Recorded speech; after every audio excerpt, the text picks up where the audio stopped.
well, I got to shout out DoseOfDion, man, because it was actually the first time I went live on YouTube. And, guys don't know DoseOfDion. He put out a lot of good content for the Detroit Lions. What is up, everybody? Welcome back to another video. In today's video, we are going to be doing something a little bit different. I'm simply just going to sit here and talk a little bit, just some of my thoughts after sleeping on last night's 20-point loss to the Indianapolis Colts. Just some of my thoughts on the state of the Detroit Lions currently right now.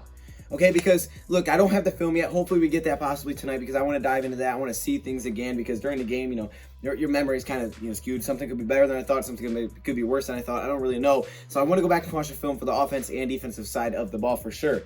But in this video, I just want to talk about where I think the state of the Lions is from the top to the bottom, okay? Where it is and what maybe the problem is and what needs to be said, what needs to be done as we head into the second half of the season, right? Because we're technically not even halfway through our season. We played 7 games. So this Sunday will be our halfway point of the season, heading into the second half of the season. Because the Lions, maybe they get back to 500 and you hop into your second half of the season, and then you need to make a major push to go to the playoffs.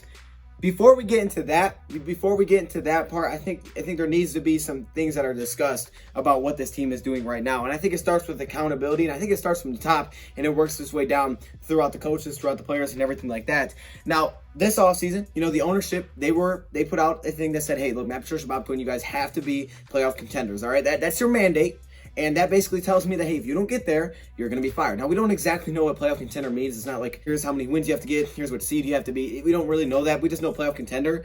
So I guess that's kind of her judgment a little bit, which kind of leaves it open for them to make judgment without putting a set number on it. I get it, but that's kind of what we're told. So for them to be accountable, if they're not technically a playoff contender by, the last week of the season, I think, yes, they probably should be fired because that's what you told them was going to be the case. And you can't really just say, okay, you know what, now we kind of forget about it. We're going to forget about it. We put it out there, but we're not actually going to back that up because that's not right. That's not how things should be ran. You said it, so hey, look, this is what has to happen. You wrote the letter, this is what has to happen, and they have to try to reach that goal. And obviously the Lions are trying to do that. They made a trade, they try to add a pass rusher, things like that.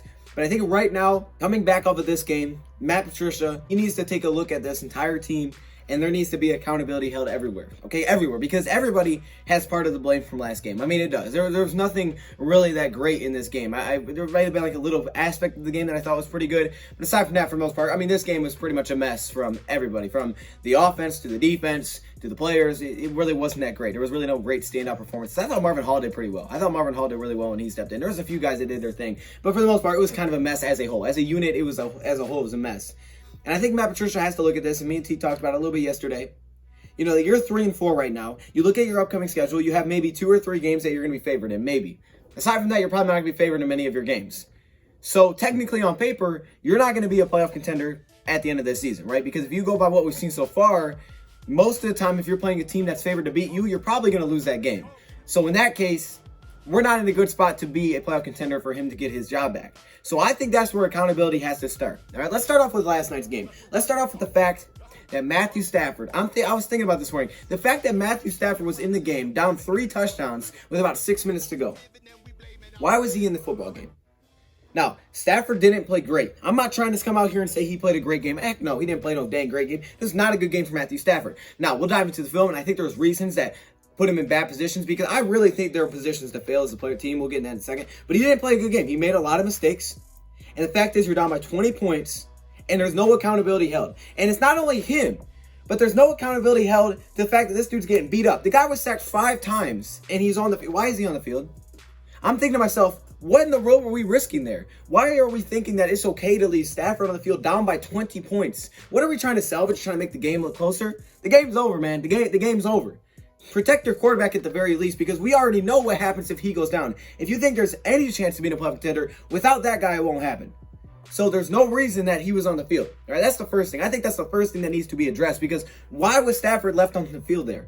What are we trying to accomplish? We're trying to figure out our offense for next week. That needs to be done in practice. That won't happen at the end of a game because everything looks different. They're playing soft coverage. That's not going to happen. All right. We need to be accountable to say, hey, look, Stafford should not be out there bleeding because we're down by 3 scores. What are we doing? Why are we letting him get a hit? Now that goes to the offensive line. Offensive line had a tough task in this game. Tough task. Now, I'm not saying the line played good. It didn't. Big V started right tackle. It didn't play very good. But we knew coming into this game that their front 4 was very good. Like, this was a very good front 4. So this is where I think accountability needs to be held. Now to Darrell Bevell. We held it for Stafford. Look, Stafford should have been benched. Like T said, Stafford should have been benched yesterday. For one, he needs to refocus himself. And it's not a bad thing to bench somebody. It's not. It's really not. Great quarterbacks get benched and you're down by 20 points. Not only are you protecting his health, but you're also saying, look, we're not going to leave you out there in this mess because there's nothing to gain here. All you could do is get hurt, and you've already haven't played a great game. So sit down, go watch the film on the rest of the game and just try to forget and move on, because that's what the Packers did when they lost 38-10. They didn't say, oh, Rodgers, leave him out there. You can make the score look closer. They don't care. The fact is the game's over. They're not coming back. I'm not going to let Rodgers potentially risk getting hurt because they know that ultimately their season's going to rely upon whether or not this guy's healthy. That's what it is for us. Whether you like him or not, the fact is the fact. We went 0-8 without him. But he didn't play a great game, and you're letting him get hit. He should not be on the field. He needs to get benched. He needs to get sat down, and that's where the accountability needs to be held. Hey, look, everyone's accountable here. If you're not doing your job, not only Stafford, but also protecting him, this dude's going to sit. And then you guys can protect the backup. And Stafford, you can sit because you made a couple mistakes that you can't make in this game. We're going to be a great team. We know we have flaws. We know we got a lot of flaws. And we know we're asking you to be perfect because you have to be. But the fact is, you made some mistakes. We're down 20. Take him out. Let him sit for the rest of the game. Good teams do it. They do it all the time. Sometimes you just have that really awful game, and you sit him and you say, look, we'll regroup. But we're not going to put you out there in that mess. Now to Darrell Bevell's side of things. The offense is simply underachieving. However you want to slice it, the offense is underachieving. There needs to be accountability held.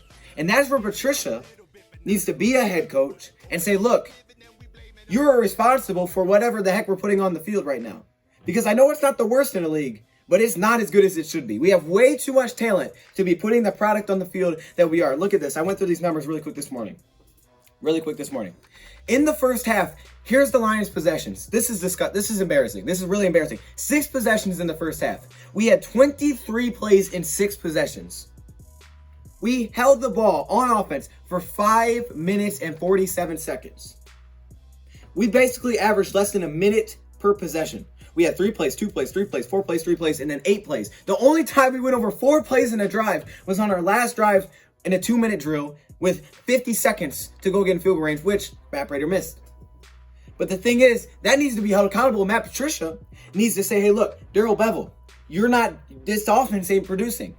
It's not producing. So I need to talk to you and tell you, hey, look, this ain't working. This has to work better. You have to go out next week and show me that this offense can go put up some points, because your job is not to worry about what we're doing on defense. Your job is to put up points. That's all you do.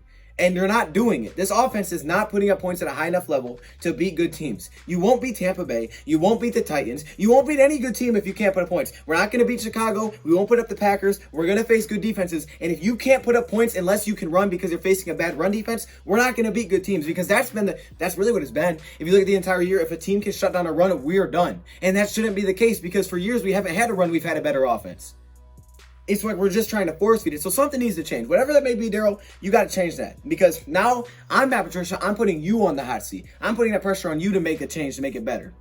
Now on to the defensive side of things. Started off good. Defense started off good. First 3 drives, 0 points, 17 yards, 20 yards, 25 yards. Great defense to start off. Then the second quarter, it went downhill. Now, I think there was a couple of things here, right? They gave up a touchdown on their 4th drive. Okay, 7-7.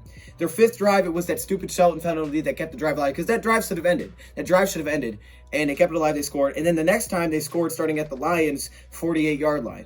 And I think the time we're giving them the ball is terrible. We can't be giving the team a football there because of penalties. And whoever's giving these penalties need to be held accountable. It's a big problem right now, because I don't think players that aren't performing, and the same thing with coaches, are being held accountable for their actions. It's just like, you know what? It is what it is. We paid him. It is what it is. Like, no, that can't be the case. You got to show them that, hey, I don't care who you are if you're not going to do your job. And that's why Stafford should have been the example. Not saying that Stafford's the reason we lost, but he should have been the example last night. Stafford, you're sitting. And Bevell needs to take that accountability and say, hey, look, if I don't have the willingness to sit him, then Matt Patricia should put me on the hot seat.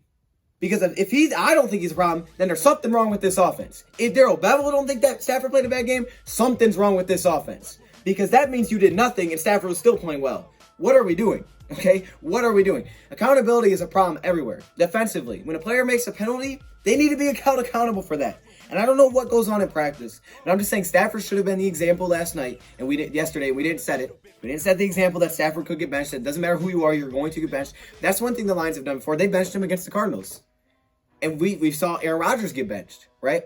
So Aaron Rodgers got benched against Tampa Bay. Not saying that, hey, Rodgers, you're the only reason we lost this game, but you didn't play a good game. And no one else did around you. You are the example. You're going to get benched. No one is safe. You could get sacked. I don't care who you are. I don't care what your name is. You can get benched. And the problem is, we didn't do that yesterday. We let him go out there. We let him get hit to try to rack up stupid points and numbers that meant nothing. Why? To make the game look closer? Why? The game's over, man. The game's over. Our accountability was terrible. Matt Prater. You got to talk to Prater. This dude needs to start making field goals. All right? I love Prater. I love me some Prater because this dude's clutch. And again, when I point out player, I'm not saying, yeah, it's your fault we lost. But you can't be missing field goals like this consistently. This is not good. The guy is not kicking well this season. He's not kicking well this season. I don't even know what his stats are, but I know he's not kicking well. He's inconsistent. You're pretty much getting a miss every single game. You can't have that. That's a momentum killer when you're going out there missing field goals. You're going in a half, you get in a field goal range, you're not doing much on offense, but at least you get in a field goal range and you missed the field goal. You got to make those, man. You got to make your field goals. Prater needs to be held accountable. If that means signing a kicker to the practice squad and like, hey, there's some pressure on you. You got to make this thing work. You got to start making these kicks. Because I think right now there's no pressure on Prater. I don't care who you are. You could get benched if you're not producing. Because what's the difference? There's tons of kickers out there that aren't looked at as good as Prater that are making more than he is right now. Stafford, the same thing. Someone needs to be held accountable for all this. And Matt Patricia, as the head coach, needs to do it. Because if he doesn't do it, he should get fired. As a head coach, you have to hold players and your personnel accountable. Yes, you hire them. It's not working. Let's go talk about it. Let's make a change. Let's figure something out. But it's clearly not working. You can't be telling me you're pleased with this offense so far this season. I mean, this is so underachieving. It's this last game. I don't care what defense you're playing against. You got to do better than this. You have to rush for more than 1 yard with DeAndre Swift on 6 carries. That can't be the case. So everybody needs to be held accountable. And Matt Patricia needs to do that. Patricia needs to do that. Patricia should have been in Stafford yesterday. He didn't. They need to help. He needs to go talk to these coordinators. He needs to go talk to his players. They need to get in a meeting and they need to be like, hey, look, I'm going to be the one that's going to get fired. Because everybody says in the comments, I see the comments, we all know it. Most people know if this doesn't work, no matter what phase of it is, Patricia's where the blame's going to go. Whether that's right or wrong, that's where it's going to go. And that's where ultimately he's going to get fired. So if I'm Patricia, knowing that could be the case, whether or not I think it's my defensive fault or whatever it may be, the fact is I'm holding them accountable saying, look, if you don't do your job, you're going to go because guess what? I'm going to go and I don't want to go. I don't want to be fired because you didn't do your part if that's how Patricia looks at it. We want to have something that we can build. We want to be able to build on something. That's the one thing that I really need to see from Matt Patricia. I see the adjustments defensively. I see it improving. We got them to 3.1 yards per carry. We're shutting down the run, which we couldn't do earlier in the year, and it's helped our defense. They were gassed yesterday. I get it. Some mistakes. I get it. But man, accountability needs to be held this week because if it's not, if they don't go in practice and they're like, hey, look, you guys need to do your job or you will get sacked or you will get cut or you will get fired, then that's a problem. That's an issue with this team because that needs to be the conversation all week. That needs to be the conversation. And they could have sent a message against the Colts. They didn't. So all week, they need to tell their players. Everybody has their job, and if you're not doing it, I don't care who you are, you won't keep your job. Even if that means, yes, Daryl Bevel, even if it means I'm firing you during the season, you need to find a way to put this points up. Matthew Stafford, you need to find a way to not turn the ball over. We need to find a way to be more creative on offense. Defense, we have to find a way to not give up multiple scoring drives in a row. Everybody's accountable for that. And Patricia needs to hold himself first and say, look, I need to be better, but I got to make sure all of these guys are doing their job. Because I'm the head coach. I'm managing this all. I heard the coordinators so that we can do their job. I'm not calling the shots on either offense or defense. I make the final decision, but I'm not calling the shots. They need to do their jobs. And then all of a sudden, I think this team can improve. Because again, Packers got blown out by Tampa Bay. But there wasn't as much worry. There's worry around us because we don't know what this team's going to do. We don't believe there's going to be a change. We believe that now we can't beat good teams. We've already seen we can beat the Cardinals. We just have to hold each other accountable and I think we need to set thresholds or milestones or goals that each group has to reach. And if you're not reaching that, then you're not doing your job. This offense should not be below average. And no offensive coordinator should be okay with their offense being below average. I think that's a problem with the entire organization right now. And I hope we see some changes this week because it's not over. I mean, the season's not over. A loss is a loss. Okay, there could have been a loss today and it could have looked a lot better than this. The fact is the way we lost. No matter what, it doesn't change it. You don't get 2 losses in the loss column because you lost by 20. It's the same one, right? It's the same 1L. Now we got to bounce back. That's the great thing about football is that you can't have 3 L's from one game. You only can have 1. You can't have three dubs though from one game either. You have to do it 1 week at a time. So heading into this next week, no matter how embarrassing that was, no matter how embarrassed the Packers got against Tampa Bay, Now we need to go out there and say, okay, look, you guys are held accountable because this isn't okay. This ain't okay. I was brought here for a reason, and I know what my goal has to be because I'll go. So if I have this responsibility, you guys have responsibilities too. Because if you're going, we're all going. Let me know your thoughts, comments below. Thank you for watching. We'll get to the film later, and I'm out. Are you kidding me right now? I had to put my helmet on for this one. Are you kidding? Look at this. Look at all these members. What? Yo, hey, shout out to all the members, man. Look how many All-Pro members there are. Like, literally, it's the whole screen, dog. This is crazy. The patrons, of course, the Hall of Fame members, man. Y'all got the gold color. It's kind of yellow, but it's supposed to be gold. Shout out to all the members, man. If you want to be a part of this, all you got to do is join the channel. But there are perks that come with it. Stay locked in the community tab if you are a member because that's where a lot of information comes out. I appreciate all of you. What?